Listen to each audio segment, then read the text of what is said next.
Yep, it's Elite Westside Coaching. Um, okay, so I can rest on my desk. Yeah, if you want, or from here, wherever, if you want to work from here. Let me get. Okay. Um.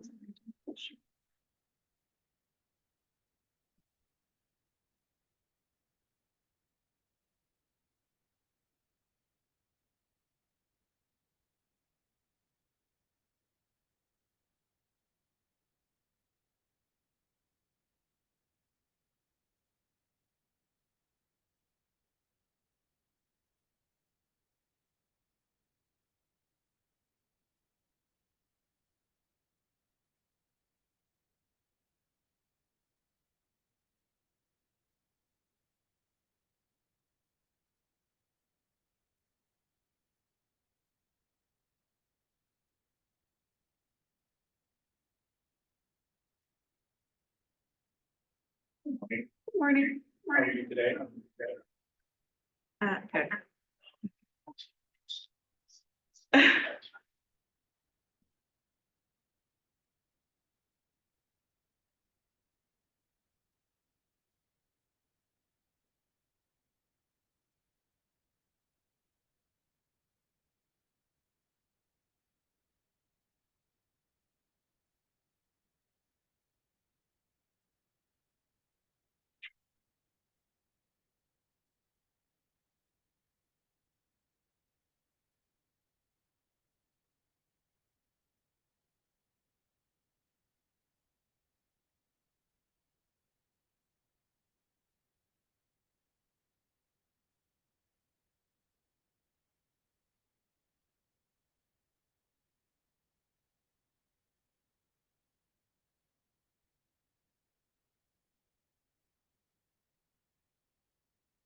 I know it's in there.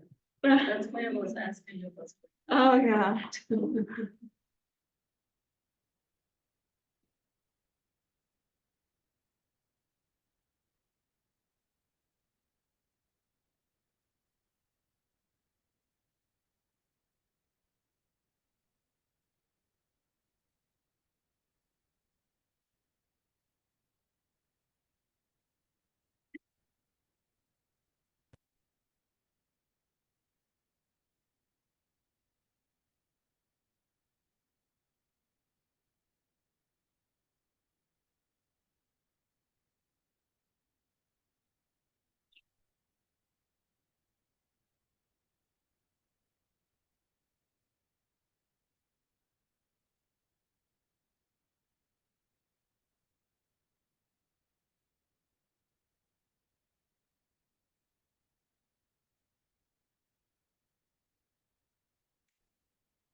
All right, I guess let's get started.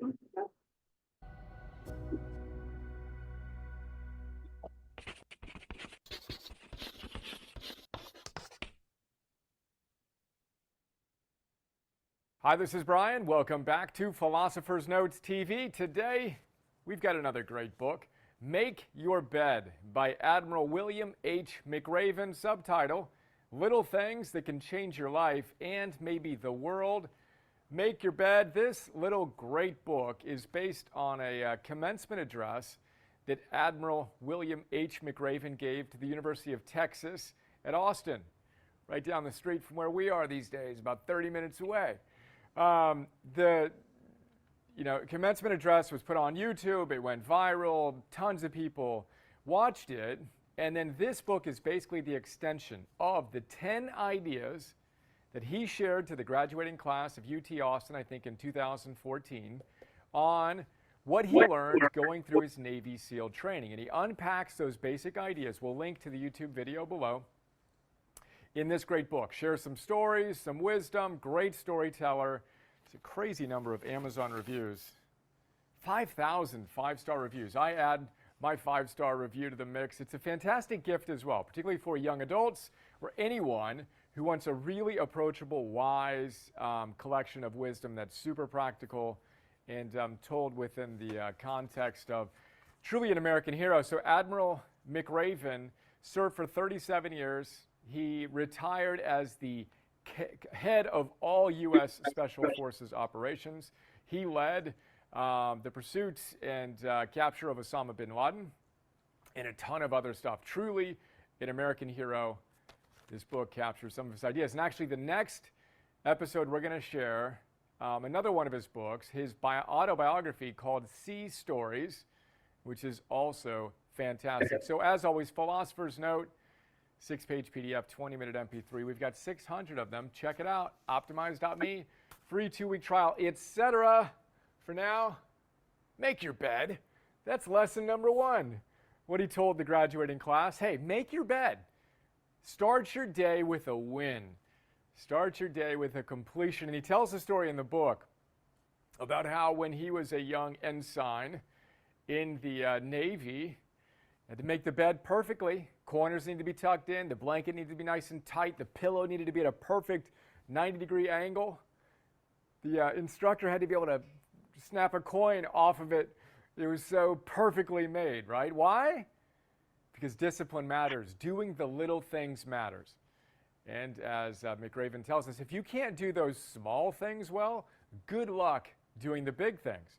And we talk about this all the time as well. My coach, Phil Stutz, my Yoda, talks a lot about microtransactions. This moment is all we have. Give your best to this moment. Moment to moment to moment. That's where we get ultimate power. Then when the, quote, big things come, we're ready because we've disciplined ourselves to show up. Again, starting our days, did you make your bed this morning? You want to start the day with a win, with a bit of self-discipline. Boom, that's what's most important as we get out of bed, etc.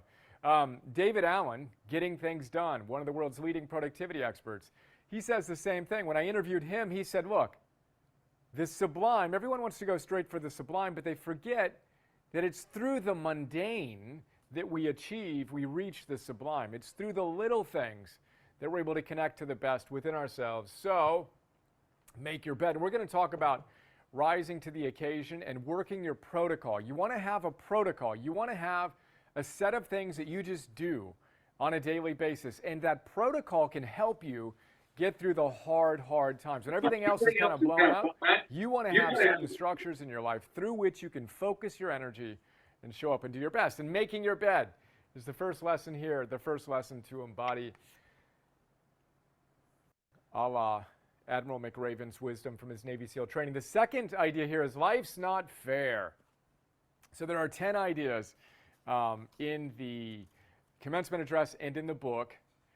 One of them is life's not fair. And in this one, McRaven talks about sugar cookies. So I'm a huge fan of Navy SEAL wisdom. We've got a growing collection of books by some of the wisest, most intense, awesome Navy SEALs out there, from Mark Devine, the former commander who's a dear friend, and actually investor in Optimize. We have several notes on his books, an upcoming PNTV on his latest book. And he actually talks about Admiral McRaven in his newest book, Staring Down the Wolf. We've got Jocko Willink, Discipline Equals Freedom. We got an episode on that coming up soon. Extreme Ownership with Leif Babin. Fantastic book. We've got Alden Mills, Be Unstoppable and Unstoppable Teams. David Goggins, et cetera, et cetera, et cetera. So check all those out. But I just love the wisdom that comes through the rigor of SEAL training. And one of the things when you're going through Navy SEAL training that you should expect is what they call a sugar cookie. If you don't know what a sugar cookie is, basically imagine you're in your full gear. You got your boots, you got your, full gear, pants, et cetera, T-shirt. You run out into the surf. You jump into the ocean head first, get all soaking wet. Then you come back out of the water and you roll around in the sand until you are completely covered in every little crevice with sand. That's called a sugar cookie. Now, the sugar cookie is usually given to those who need a little bit of coaching on things like making their bed properly or doing whatever else they were asked to do at a high level. So McRaven's going through training and he's striving to do his best, moment to moment to moment, right? And then one of his trainers comes up and says, McRaven, give me a sugar cookie. And he doesn't know what's going on, right? He's like, okay, not sure what I did, but I guess it is. This is what I got to do. Heads out to the surf, jumps in, does the sand thing, sugar cookie. And then his trainer tells him, the guy who's going through or kind of, whatever, bringing him through the training says, hey, calmly, yet questioningly, I think he calls him Mac. Mac, do you know why you got a sugar cookie? And Ensign McRaven, but way before he's an admiral, right? He's just a young man going through this training. He says, no, sir. Thinking to himself, I have no idea why you just made me do that. And this guy, whose name was Moki Martin, says, well, you know what? Sometimes life's not fair. You didn't do anything wrong, but sometimes life's not fair. And you got to get used to that. And you got to get used to just wearing a sugar cookie even after you do everything perfectly. And as we say in the note, you can do all of your fundamentals. You can make your bed in the morning. You can meditate. You can exercise. You can show up powerfully in your energy, your work, and your love. And you can still fail. You will still fail many, many times. Life's not fair. The wisdom and the idea here is drive on. Press on, even in the face of that unfairness. Don't complain. Don't criticize anything. Get clear on what your next target is and go crush it. And as it turns out, Moki Martin, years later, he was like the quintessential Navy SEAL, just jacked, triathlete back in the day. It was just super fit. And he got in an accident riding his bike one day, paralyzed, in a wheelchair for the rest of his life. And McRaven says he never complained. Sugar cookie, life's not fair. Now what? Okay, I'm in a wheelchair. What am I going to do? And he proceeded to create all these races and to serve profoundly within those constraints of his reality as a true hero. And we need to decide, are we going to show up as victims complaining about all the things going wrong in our society today? It's even easier to do it. It's always easy, but with COVID and all the social justice issues, et cetera, it's easy to complain. Life isn't fair. Different things are happening in the world. The question is, how are we going to show up? Are we going to show up heroically and give the world all we've got, which actually leads us perfectly to the next idea, which is rise to the occasion. I'm going to share directly from Admiral McRaven here.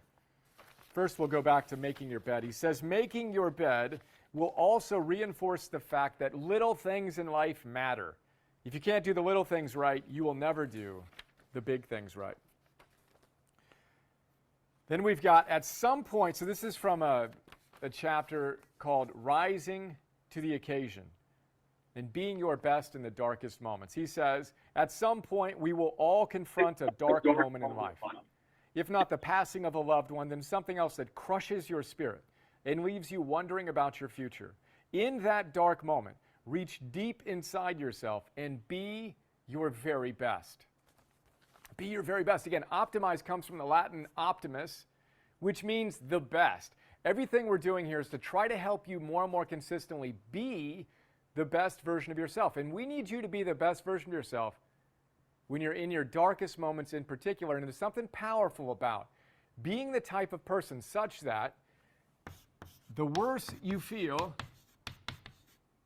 the more committed you are to your protocol. So I promised we'd come back to the protocol. Right, and a good protocol, by the way, start with making your bed. You start by demonstrating a level of self-mastery, wisdom, self-mastery, courage, love, our cardinal virtues. We want to operationalize that moment to moment to moment. And my coach, again, Phil Stutz, taught me this years ago, almost in one of our very first sessions, 3 years ago. Wow, almost 4 years ago now. He said, look, it's important to have emotional stamina. And he was complimenting me on the emotional stamina that I had and I was demonstrating. And he said that at the end of one chat, the next chat, the start of it, I said, hey, what did you mean by emotional stamina? And he said, well, look, if you want emotional stamina, what I now call anti-fragile confidence, you need to have a certain protocol, which is the worse that you feel, an algorithm you run. If I feel terrible, then I am that much more committed to my protocol. Now, that presupposes you have a protocol. And again, making your bed is a good one to start with. So is shutting off your electronics early the night before, eating a certain way, moving your body a certain way, then sleeping well, focusing your attention, celebrating life, being grateful, all the practices we talk about. You want to know who you are and what you do when you're at your best. And then when you're at your worst and you're not feeling great, you want to run those protocol algorithms with an even more intense ferocity. And when you do that, you literally cultivate a level of anti-fragility, where the more you get knocked around, the stronger you get because the more committed you are to your protocol. It's a really, really powerful concept, this idea of rising to the occasion. The worse you feel, the better you show up. The more crazy the world is, the more chaotic the world is, the more committed you are to your basic fundamentals. And again, COVID exposes a lot of things. And a friend of mine met on the trail before we moved from Ojai, coming out here, and he said, did you see the Eckhart Tolle video right when COVID came out? I said, I don't watch videos. I read books. What did he say? He said, well, he talked about the parable of Jesus and Jesus' parable of the wise and foolish builders. Ah, I said, exactly right. That's what's happening right now. As the world gets rocked, we see in our own lives, did we build our lives on a foundation of rock? Right? Jesus says, you build it on rock, which is you follow my teachings, Jesus said, and actually do the things we talk about here. Then when the storms come, your foundation is on solid rock. But if you listen to these ideas, you don't do anything about it, you're like the foolish builder who builds his house on sand. Then when the storms come, sorry, your house is going to get washed away. So right now, COVID is just exposing us and demonstrating to us whether or not we have the fundamentals, the foundation, moving from theory to practice to mastery in place or not. Because there's a lot of people that are using this as an opportunity to get stronger. One of my dear friends and heroes, Joe DeSena, COVID comes, he's got to cancel all of his U.S. events, completely throws his business backwards.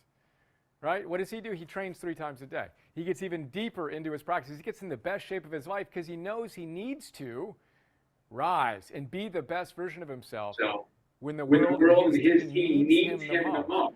That's what being a hero is all about. Having the strength for 2, being a protector, and having the discipline to work your protocol. Again, that presupposes you have one. So you got to identify what you do when you're on and then discipline yourself to consistently do it. Rise to the occasion, which leads us to hope. McRaven tells us that hope is the most powerful force in the universe. And he references Nelson Mandela and all these other exemplary heroes who were faced with extraordinary challenges but then gave us hope and showed us that we too can achieve great things. We too can move through these challenges. And he says that's, again, the greatest force in the universe. He shares this wisdom in the context of his Navy SEAL training, and they're going through everything, right? So all the different ways that their trainers can punish them and torture them and try to weed out the ones that aren't all in. He had to go through this one training where they went down from Coronado into Mexico, I believe, and they had to go into mud, right? And they were neck deep in mud. They're supposed to stay there overnight, freezing cold, neck deep in mud. And the trainer is just taunting them. All right, you guys can get out when 3 of you quit or 5 of you quit or whatever the number was, right? And one guy starts leaving, and someone tries to pull him back, right? And he slips out of his hands, and he's trying to get out and quit. And then one guy in the back starts singing. They're neck deep in mud. And this one aspiring Navy SEAL starts singing loud and raucously and bring it on, let's go. And then another person starts singing, and another person starts singing. And he says, when you're neck deep in mud, start singing. Give others hope. Because if one guy could do that in the midst of that challenge, then other guys can. That guy that was going to leave, he came back. And he stuck it out through the night because one person had the audacity and the courage to sing in the face of that despair. So again, hope is huge. I'm going to walk us through hope one more time. There's a science to hope. And this is one of the top 3 virtues most highly correlated with your flourishing. Zest, your energy, hope, and gratitude. These are the top 3. What positive psychologists tell us are the most important, powerful virtues. Hope is defined scientifically as basically you have a goal, a target that you're working, that inspires you. First, hopelessness is when you have no hope because you don't see your future as awesome. You see it as getting worse and worse and worse. So the first step is, no. I've got a clear target. I've got a goal. I can see my future, and it's going to be better than my present, which leads us to the second element. And if you've been watching these, you know I'm repeating myself, and that is by design. We train our coaches in our Optimized Coach program. We come back to this again and again and again. What are the 3 elements of hope? 1, a goal. 2, agency. And then 3, pathways. You got to know that your first plan almost certainly isn't going to work. As they say in the military, no plan survives first contact with the enemy. Fantastic. But you do the preparation, and then you think of the contingencies, which we'll talk about in the next PNTV on Sea Stories and how they got Osama bin Laden, all the different contingencies. But you got to know that plan A is probably not going to work. But that doesn't matter. You'll go to plan B, plan C, plan D. You'll go A, B, B, all the way through the alphabet as many times as it takes to get there. That's the science of hope. And that leads us to the final idea, which is the 10th idea out of the 10 ideas in this book. And McRaven says the most important: never quit. Never quit. Never quit. In the very beginning of the training, they bring out a big bell for the Navy SEALs, right? And they say, hey, just ring this 3 times. You won't need to go through any more of this suffering. You'll get a warm night of sleep. You'll get some great food. Life is going to be good for you. All you got to do is ring this bell, and you'll be done. Your torture will be over. Right? McRaven says, don't ring the bell. Never quit. Never, ever quit. Now, of course, you may adjust your strategy as any wise individual would do, but quitting in the ultimate sense of on yourself, in your life, never, ever quit. Never ring the bell. Find the next pathway. And again, it might mean blowing up your business and going in this direction, or it might be whatever it's going to be for you, but never quit. Another Navy SEAL wrote a great book called Be Unstoppable, named Alden Mills. Navy SEAL named Alden Mills wrote a great book called Be Unstoppable. I read it, did a note on it, and then got to know Alden. He's an amazing human being. And then I read it to Emerson when he was old enough, maybe when he was like 6 years old. Highly recommend Be Unstoppable for your kids. A great little parable he wrote for his sons. He has a playful thing in there, a little character who embodies this idea of negu, N-E-G-U. And we have an Optimized +1 on this we'll link to, where Emerson joins me, and we do it together. Negu, never, ever give up. It's this frog, little statue of a frog inside of a bird that's trying to eat it, and it's just fighting its way out. Never, ever give up. Negu. Our kids will run around the house saying, Negu, Negu. Never, ever give up. Maintain your hope. Never quit. Maintain your hope, remembering that that's the most powerful force in the universe. We need you to have the hope for your family, your communities, your colleagues, your clients, etc. This is how we change the world, one person at a time, together, starting with you and me today. We maintain hope in the face of the greatest challenges as we rise to the occasion and express the best version of ourselves, knowing life's not fair. We're not going to argue with reality. It is what it is. Now what? Now what do I want? Moving from victim to creator to hero, striving to be our best as we focus on the small things, remembering that there are, in fact, no small things. And those little things are what give us the power and self-mastery to do the, quote, big things when and as they arise in life. That is some wisdom from this great book. Again, I highly recommend it. It's a fantastic gift for all ages. And tomorrow we will chat about McRaven's autobiography and unpack some more wisdom from Sea Stories. For now, Admiral McRaven, thank you for an amazing work and 37 years of dedication to our nation. We do not take you for granted, but as granted. And thank you, everyone, for being here and making it possible for me to do this. And what's the number one thing you got out of this? What's the one thing you know you can move from theory to practice to mastery on as we optimize our lives and give the world all we've got? Get on that. Make today an awesome day. Look forward to sharing more with you soon. See you. Okay. So, has anybody read Make Your Bed? No. It's a good book. It's a really quick read. So it's one of those things you can pick up and finish it in one day. It was gifted to me, and I don't remember who gifted it. It was a number of years ago. And I put off reading it for a very long time because it was a short read. And I'm like, I don't have to read this. I can read this later because it's not going to take me long. Well, it took me a long time because I didn't pick it up for a while. But then I picked it up and I left it on my bedside. And it's always like resonated with me with these little things. And then I found the video. So you can go on YouTube and find his video, which is his commencement speech to the in Austin. That was really, really good. He's a very powerful speaker. I mean, he's a general. So that would make sense. I hope nobody gets tired of all my Navy SEAL videos about books, because there's a lot of them and they're really, really cool. But so it's a quick read, and Navy SEALs have a lot of discipline. And Navy SEALs do a lot of things consistently, and they do a lot of things that are very, very hard. And they do that because they have one of the toughest jobs, is basically defending the planet. But do you have the discipline to be successful? I always like to ask this to people, because the discipline you need to be successful is basically waking up, showing up every day, and being consistent in your behavior, which is picking up the phone every day, which is some of the things that realtors just don't do. They will not pick up the phone every day. And I find that it's very interesting because we have all proven to ourselves that we can be disciplined. I mean, can you name something that you do that you're disciplined in doing every day? Making my bed. Do you make your bed every day? Yes. I don't make my bed. I do not. So because I did that when I was in the military, like I did the whole corners and the corner up, I did all that. I'm done. Like I hire somebody to do that now. Like that's not true. So my bed was, I leave my bed a mess, and when I woke up this morning, it'll probably be that way when I get home. But then, you know, we have a maid that comes and fixes it up every now and then. Like the hotel. Huh? Maids do it like Yes, the hotel. yes. I don't do that. But- I just cover it. You just cover it. But is there anything else you do that is discipline? So so this is the key. This is the goal, is we have to start doing something to where we do it every day so much that we don't even think about it anymore. We can't even remember what it is that we do.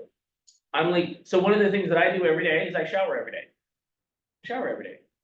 I'm disciplined to shower, because trust me, my 15-year-old is not disciplined. He does not shower every day.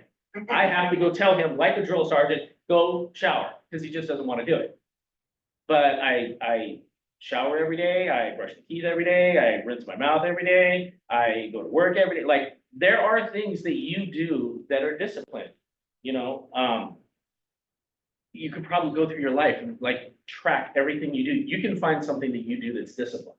And I think that like you don't even think about taking a shower as being disciplined, but it absolutely is.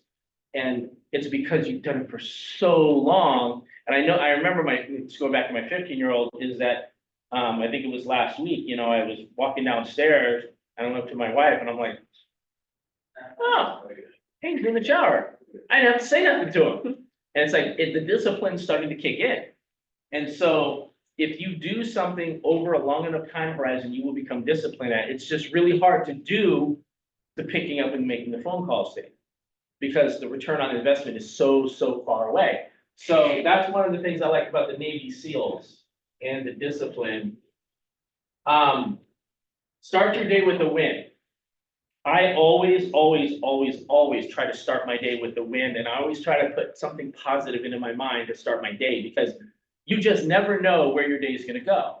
And so having a positive, strong mindset. So when I wake up in the morning, like I wake up, I shower, I start to get ready, and then while I'm getting ready, I put on some positive video, something positive to, and I have this app that I use that just pumps out positive information, because that's the start of my day, and that's how I fill my day, and that's my win for the day. And so if you're not starting out with a win, because like I get to work and I've already been hit sideways with a few things.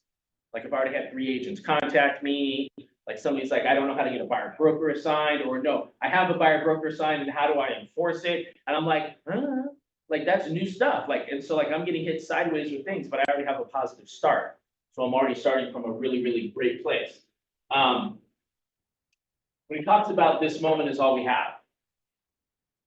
This is, you could probably tie a lot of this to that book, Eat That Frog, because Eat That Frog is about procrastination and about putting things off another day. And I've been reminded a lot lately because I've had a lot of people pass that I've known, and my wife has had some people pass that she's known, is that you're not guaranteed tomorrow. And if you want something in your life, you have to do it now, and you don't want to leave any regrets on the table. So this is all, I tied this all into together, is that we've all had bad days, and we've all had 100% success rate on all of our bad days. Like you've made it through every bad day that you've ever had. And you have to believe, you have to have hope. A lot of times we talk about having burnout or we get frustrated and we want to quit. You don't have to quit.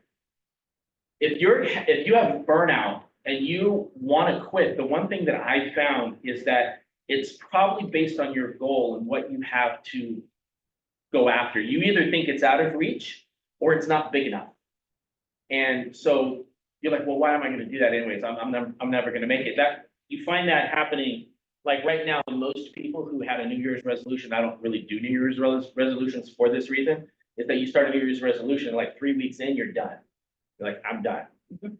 Because you're like, well, I was going to hit $100,000 this year. That's a lot of agents' goals. Like, I want to hit $100,000 and it's March. How is it possible that I can hit $100,000? And it seems like it's out of reach. So instead of changing what you do, you change the goal. And that is the backwards way to do it. You should change what you do on a daily basis, because in today's world, you can literally make $100,000 with one sale. That was possible when I started in real estate, but way harder to do then. But today, I mean, the average sale, you can do 6 sales and make $100,000 in real estate in this economy. So if you're trying to make $100,000 and you have not, and you've done zero, if you've done zero up to this point, you're like, my goal was $100,000. I don't think I'm going to be able to do that. No, you can be able to do that. You have to change what you're doing on a daily basis and be consistent and start trying to figure things out. Like, if that doesn't work, let me try this. If that doesn't work, let me try this. But the cool thing, especially if you're on this call or if you're listening to this, is the cool thing about Keller Williams is that we have a foundational program for you. We have support and we have help for you. I feel I'm like talking to you specifically because you're right in front of me.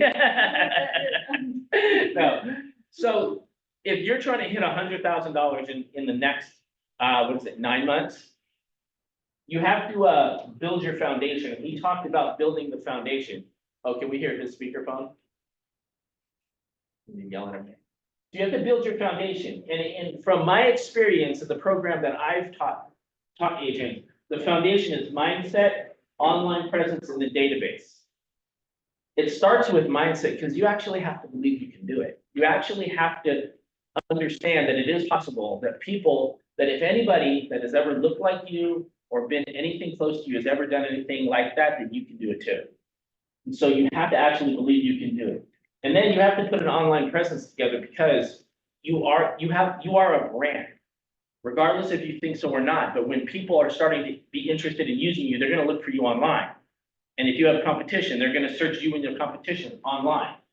And then you have to put things into your database. You have to put something somewhere. I mean, you don't just walk around, like if you have $10,000, you just don't walk around with $10,000 in your bank, right? That'd be weird.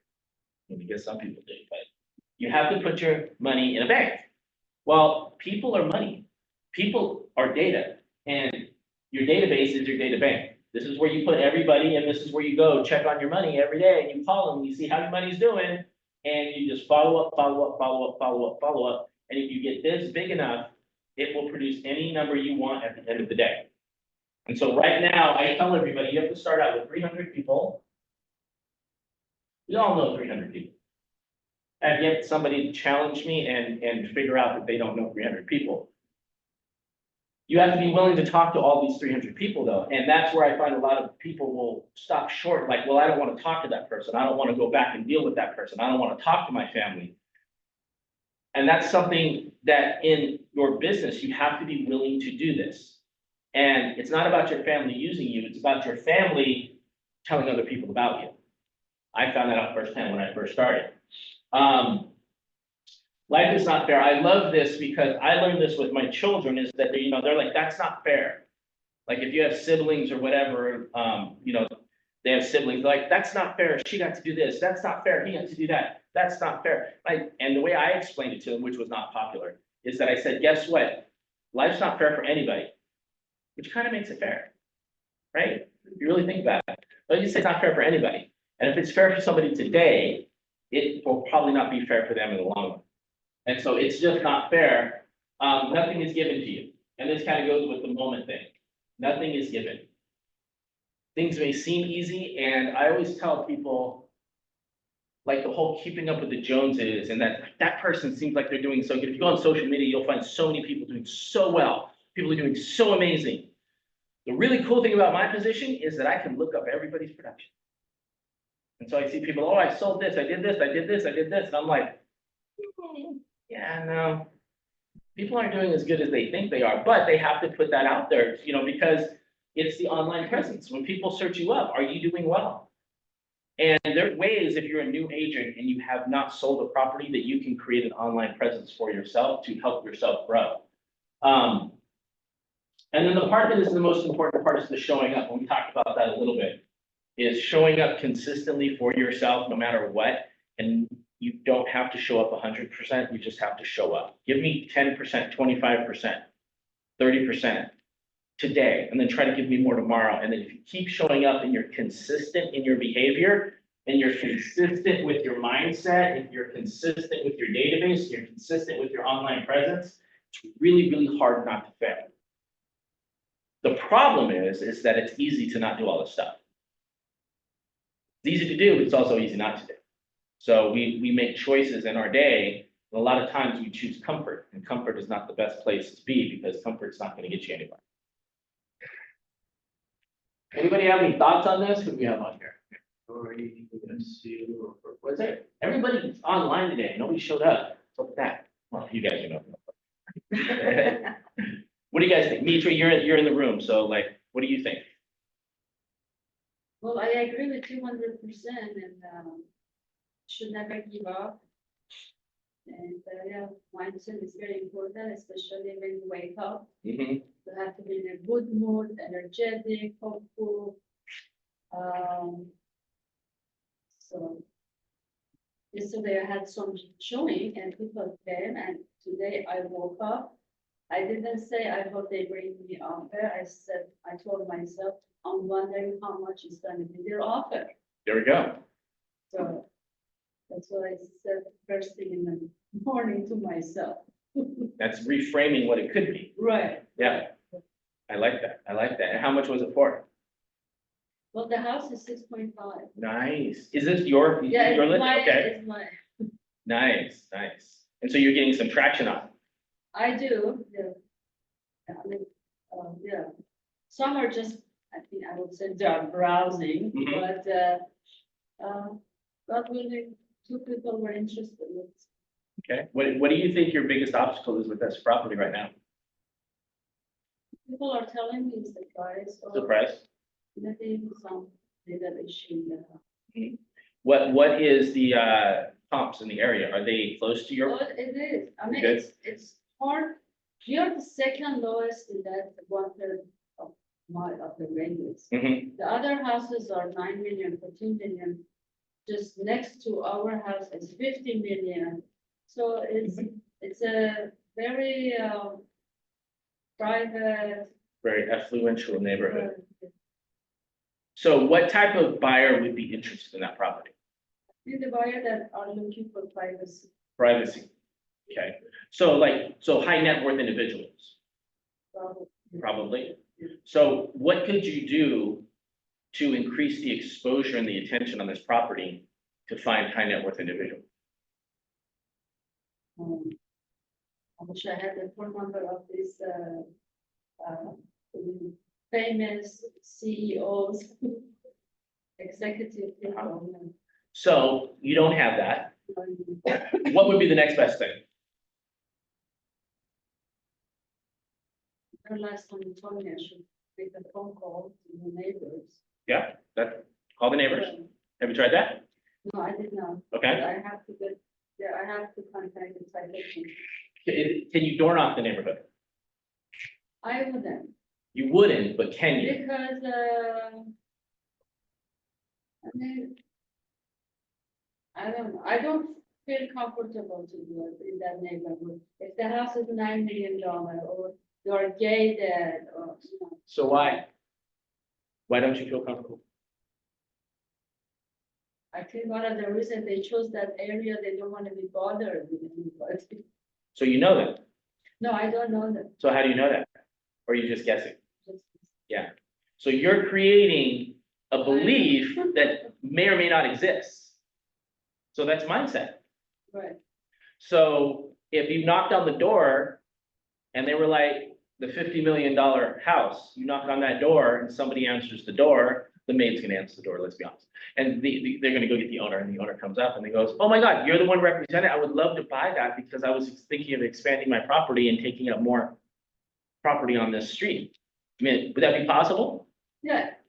I mean, in the beginning, I had those neighbors that they wanted to buy this house and expand their backyard. So you already had somebody that was interested in that? Right. Okay, But I'm sure for the price that they want to pay to expand their backyard, it has to work. Because they're gonna demolish it and make it swimming Mhm. pool, or they want to make it a tennis court. The price that they want to pay is just that. so this comes back to what are you willing to do? So you're not willing to door knock because you're afraid you're gonna bother them. I guess, that's why, yeah, because I have to do it. Now I think about it, I have to do it. What's the worst thing that could For the happen? sake of seller, I have to do it. What's the worst thing that could happen? The absolute worst. To just shut the door and leave that, so, I mean, that's the worst thing can happen, or they tell me, please do not bother me again, or, There you go. What's the best thing that could happen? oh, I didn't know the house is for sale, thanks for letting me know. I Is that have the a best? friend that is looking for a house in this neighborhood. Or they're like, oh my God, I was trying to figure out when I was gonna call you because I want to buy the property. That's like the best thing, right? What's the commission on 6 million? Isn't that like $180,000? I mean, that'd be good for Christmas. Not bad. So call the door knock the neighbors, call the neighbors. Like that's something you could do. What could be something else? So just so everybody on Zoom knows, this is not just for a $6 million property. This is for all of your properties. It just happens to be, she happens to have a $6 million property. What else could you do? I pray every day. Praying's good, but that's how most realtors do lead generation. They, called hope and prayer. But beyond prayer, what else could you do? If you're looking for high net worth individuals and you don't have their phone number, so far we can call or door knock the neighbors. I know, I send them the postcard, so just to let them know. Do you get postcards in the mail? I do, What do you do with them? You save them? actually, one of them, I said, oh, so interesting, and I called the buyer, Mhm. that in this building, there is a 1 bedroom, 1 bathroom, are you interested?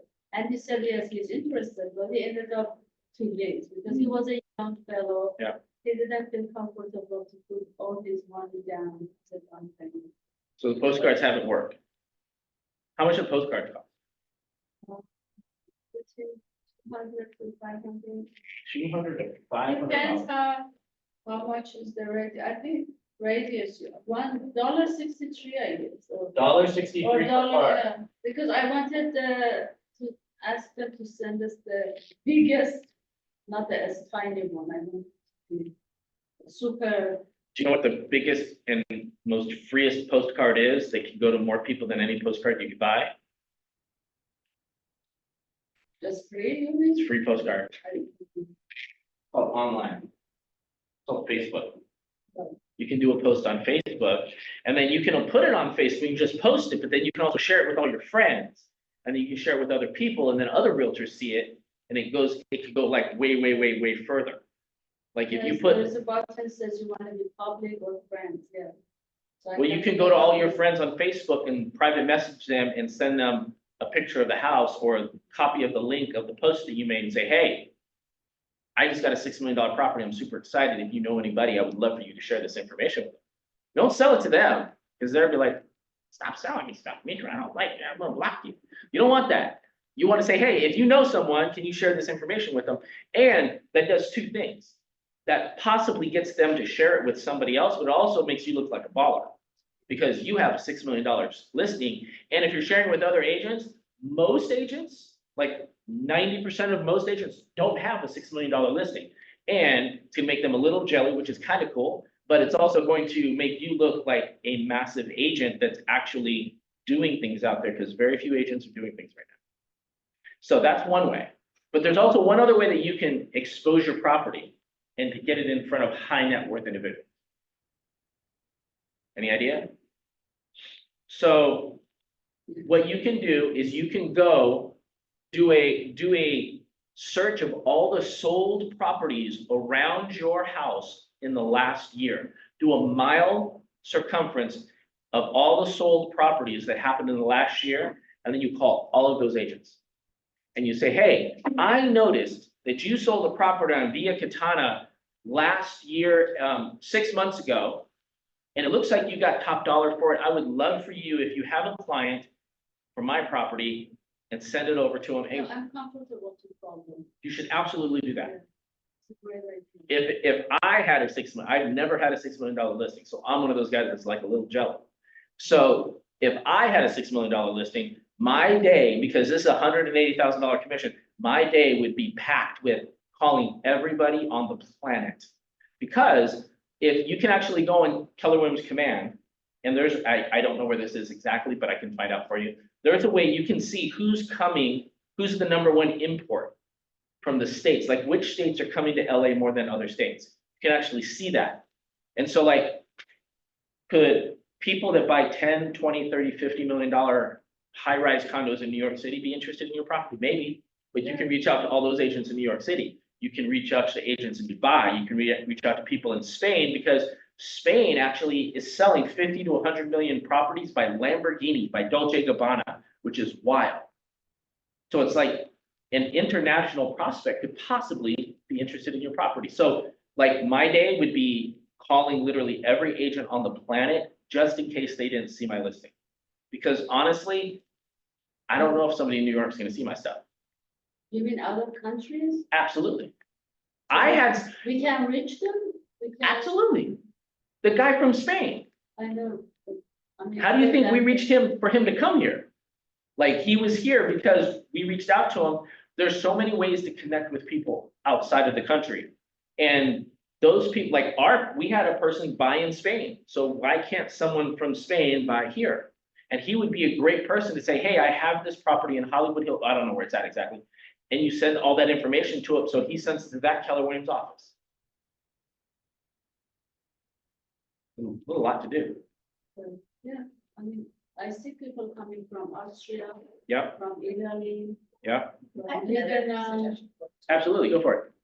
So in addition to Facebook, but where is a better place for you to, as far as social media is concerned, is I would look at research the top 50 corporations that are in the West LA area and find out who that top executive is on LinkedIn or groups and start promoting your listing that they'll allow it there. Very good. Right, because Majority of, the big money is in LinkedIn, not Facebook, in my opinion. right, because they're not agents too, that was. No, it's the most underused social media platform for agents right now.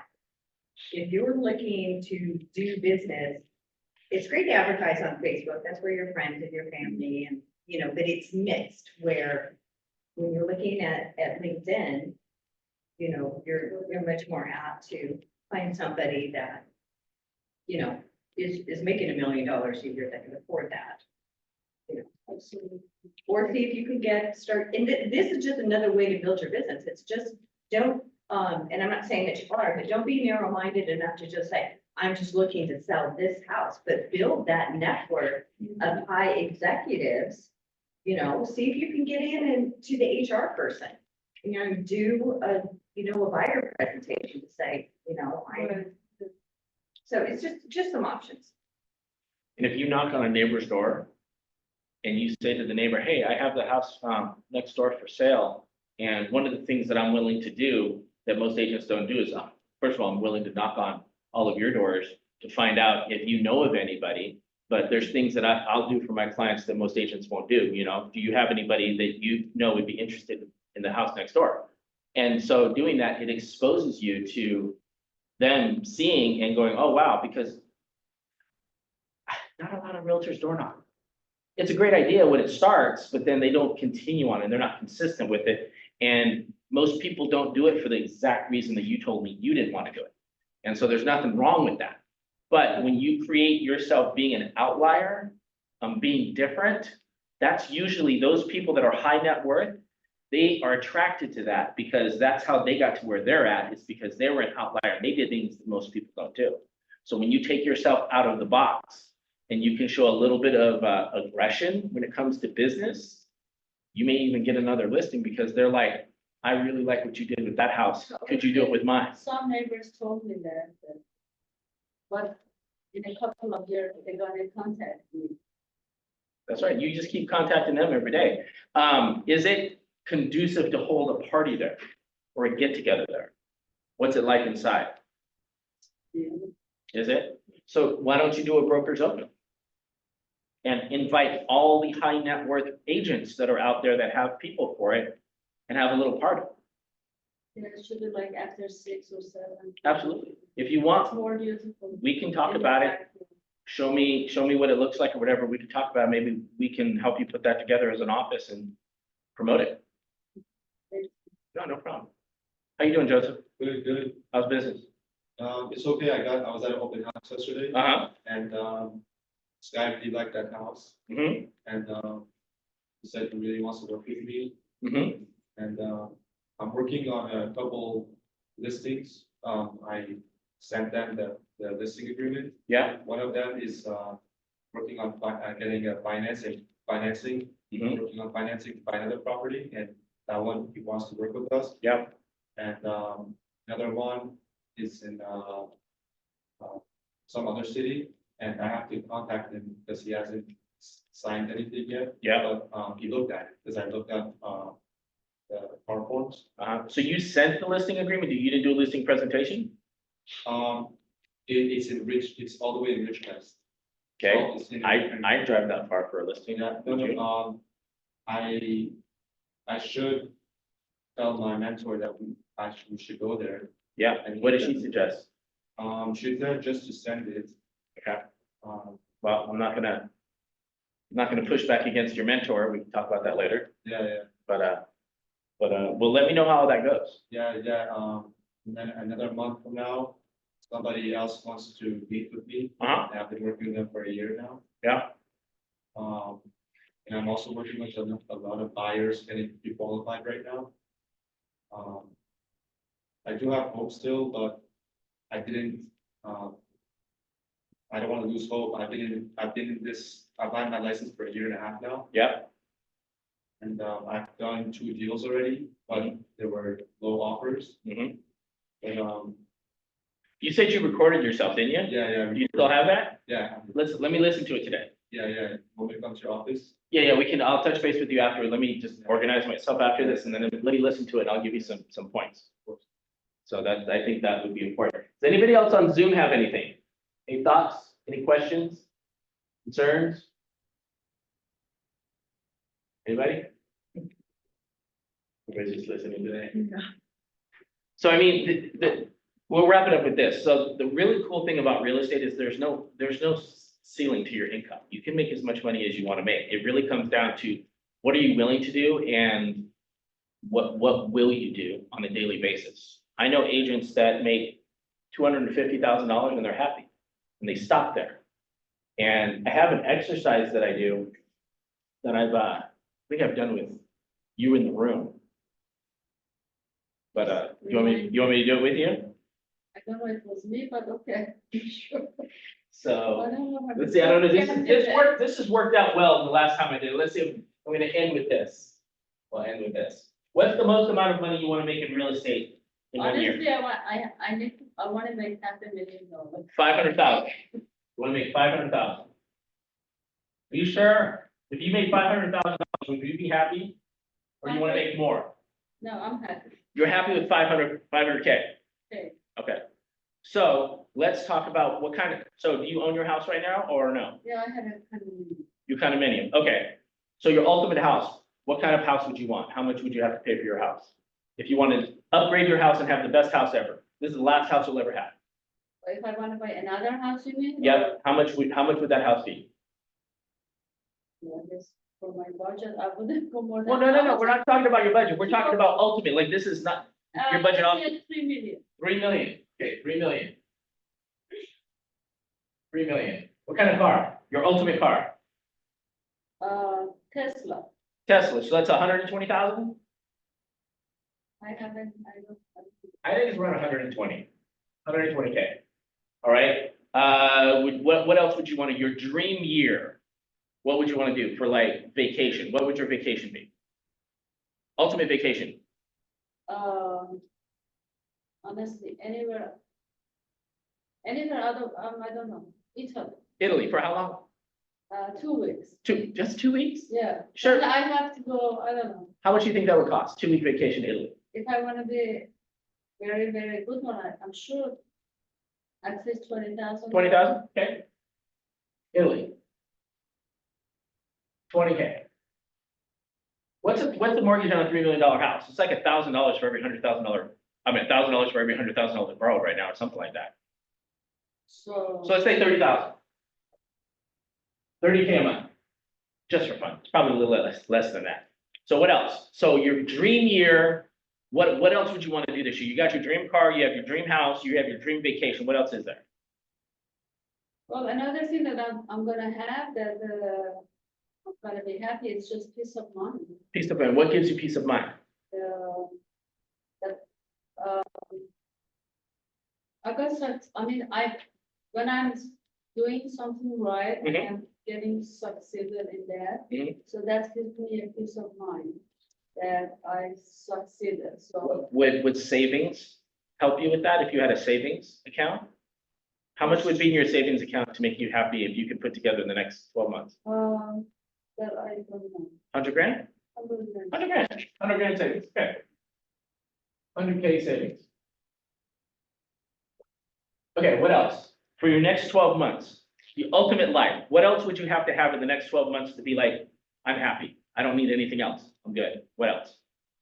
I'll probably do some, I'm gonna buy a new house, so I don't have to do Yeah. anything with my Yeah. condominium. There you go. You have 100,000 for savings, for family, for kids, for all that stuff. You have And, $20,000 vacation, you have $120,000 Tesla. What else do you need? I charity, I like to do. You gotta give away money to charity. How much would you want to give away?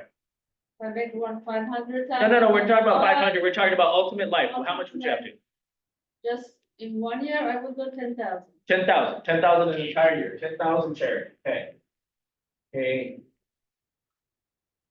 Charity. So I'm gonna say this is a 2K monthly payment. That's a 30,000, that's 2K monthly payment. I may be a little low on that one, but, all right, what else? You give it away to charity, you have a savings account, you have ultimate car, ultimate house, ultimate vacation. What else do you want? This is we're gonna do this every year, by the way. So this isn't just this year. This is gonna happen every year. So what else would you want? Definitely, I'm gonna trying to have more clients, for sure. Okay, well, Yeah. that'll come in time. Uh, But I mean, if you did all this stuff, would you be really super happy? Would this be like the best year ever? I will be happy, sure. Best year ever, or no? Sure. Sure, best year ever. Yeah. So you want, I'm gonna help out my children too, yeah, well, isn't that the 100,000? Or do you want to put a 2 onto that? make it too. Make it a 2, okay, I like it. But, All right, so I 200,000. pay them up in front. Okay. It's like, now we're getting somewhere. All right, so you have $30,000 a month in mortgage payment. You have a $2,000 a month car payment. You have a $20,000 Italy vacation. You have $200,000 in savings. And then you have $10,000 to charity. I guess I'm not even getting pre-approval. So you're getting, so that's 2, 2, 3, 6. So your ultimate life in the next 12 months would only be $262,000. But you told me you needed 500,000. What would you do with the extra money? So if you take this away and you did that, you said this would be make you really, really super happy. So if you take, let's do some math here really quick. If you take the average commission in our office, which is 1.5 million, which is $37,570 a year, per deal. So that's per deal. I'm gonna do some math here really quick. That's, I think it's 45,750. Are you doing 3%? I was doing 2.5%, missing from right. 37,500, I was doing. Oh, yeah.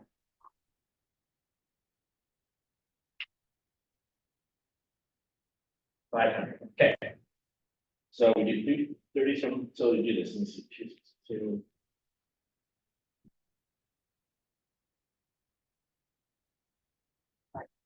So this is, this.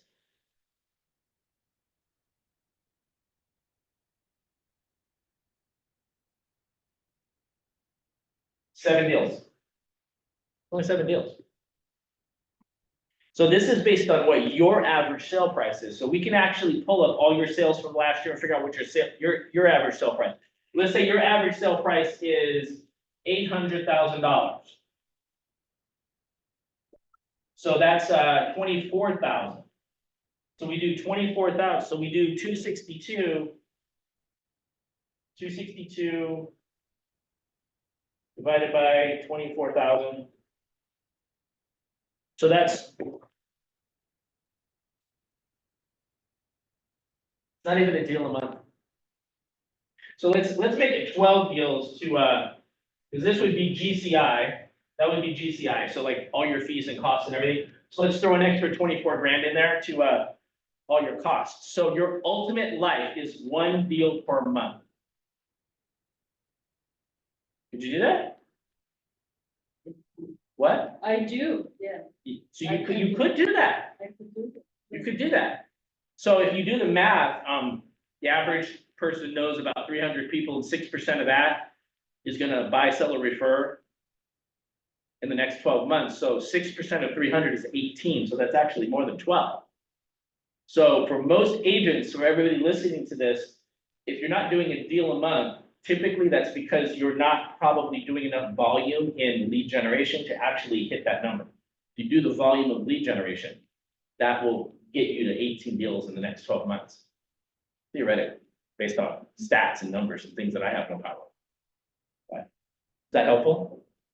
You can do it. You can do that. You can literally, it's March, you could do that this year. You have $200,000 in savings. I mean, I think you're skimping on charity a little bit. I'm just saying, you know, it's 10 grand, you can probably give a little more. I should. I will. If I end up with that much money, I will do it more. Well, I would love to help you with that. Any questions or any thoughts before we wrap it up? The last time I did this, they were like, I want $3 million in a year. And their like ultimate life was like $800,000. Happened to 2 people. All right, let's play the last video and get out of here. The key with me is no one will outwork me. No one. I love and I respect you guys. Motherfuckers won't outwork me. All starts with this. 2 hands, putting it to work. But you cannot erase the work ethic part. There is no getting around. Ain't no elevator to the top. You got to take the stairs. The elevator don't go to the top, man. not in the world of success. You gotta take the stance. Y'all gotta start getting gritty, man. I hate it when I see young people wasting their time, wasting all this technology got, just sitting around in this world that's been created for you that everything is instant. But if you can combine your technology with your parents and your grandparents' work ethic, you could be rich, man. Just ask yourself this week, do people know you for your work ethic? Are people like, man, you work hard? Are people actually commenting about you showing up early and staying late? Because if they're not, you're just blending in with everybody else's work ethic. At the end of the day, talent will not win the game. It is work ethic that will win the game. You gotta get gritty, man. You gotta develop some dog in you. You got to get messed up sometimes. You gotta get dirty, you gotta get your feelings hurt, you gotta get disappointed, you gotta get told no. But in order to get the life of convenience, you gotta have a very uncomfortable life. You got to get comfortable being uncomfortable. And you're always gonna have haters, and haters are like, well, damn, man, how much are you gonna do? Like, you do a lot of I say, yes, it's my ambition. Of course, you gotta work every day. It doesn't end. And when shit goes bad and it goes sideways, or you're coming through this injury, or people are writing you off, it should drive you. If you're gonna get it, you're gonna have to have that dog. You got an opportunity. So here's the deal. When you have an opportunity, why would you give 80%, 70%? Why wouldn't you always give 120%? From today on, you play whatever your best game is, you play that level every single time. Every time you practice, you don't care what the circumstances, what the situation is, every single time, you give it 120%. It doesn't mean you're gonna score every time, but you can always give 120% effort. Thank you, guys. Thank you. Right. Yes, sir. Would you like to meet me in an hour? Give me about 30 minutes and come see me.